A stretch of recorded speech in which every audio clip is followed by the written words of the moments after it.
வணக்கம். இப்போ நீங்கள் பார்த்தீங்கன்னா, குலசேகரப்பட்டினம் முத்தாரம்மன் கோயில் தசரா பண்டிகை வந்து மிக பெரிய உலக புகழ் பெற்றது.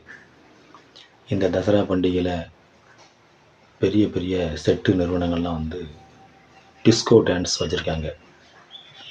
டிஸ்கோ டான்ஸ்னால் ரோட்டில் பொம்பளையில் ஆட விட்டு வசூல் பண்ணுறது. இதெல்லாம் வந்து தேவையில்லாத வேலைகள். குலசேகரப்பட்டினம் முத்தாரம்மன் கோயிலில் வந்து பக்தியோடு தான் வரணும். அங்கே பொம்பளையில் கொண்டு வந்து ஆட வச்சு காணிக்க பிரித்து முத்தாரம்மன் கேட்கல. செட்டு நடத்தக்கூடியவங்க அதை புரிஞ்சுக்கணும்.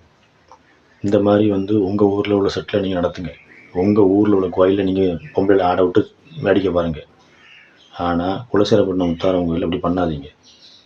குலசேகரப்பட்டினம் முத்தாரம்மன் கோயில் வந்து மிகவும் பக்தி வாய்ந்த ஒரு கோயில். புரியுதுங்களா? பக்தியோடு தான் அங்கே அவ்வளோ மக்கள் வராங்க. நீங்கள் கொண்டு வந்து சினிமா நடிகர், துணை நடிகர் எல்லாத்தையும் கொண்டு வந்து போட்டு ஆட விட்டுட்டு அவளுக்கு 50,000 30,000 சம்பளம் கொடுக்கணும். பைசா எங்கேருந்து வருது உங்களுக்கு? பிச்சை எடுத்து இந்த வசூலை பண்ணி அந்த பைசா பற்றி அந்த பொம்பளைக்கு கொண்டு கொடுக்குறது. முத்தாரம்மன் பேரை சொல்லி பெரிய பண வசதி உள்ளவங்கெல்லாம் கொஞ்சம் புரிஞ்சு நடந்துக்கிடுங்க. அந்த டிஸ்கோ டான்ஸ்லாம் கோயிலில் வச்சு ஆடணும் பாடணும்லாம் கட்டாயம் கிடையாது. புரியுதா?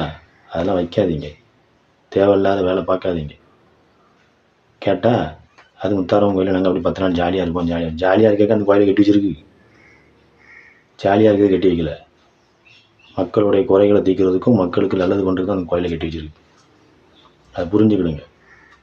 முதல்ல அந்த டிஸ்கோ டான்ஸ்லாம் அவ்வளோ வெறும் இந்த வருஷம் தசராவோட முடிஞ்ச அளவுக்கு தவிர்த்துருங்க.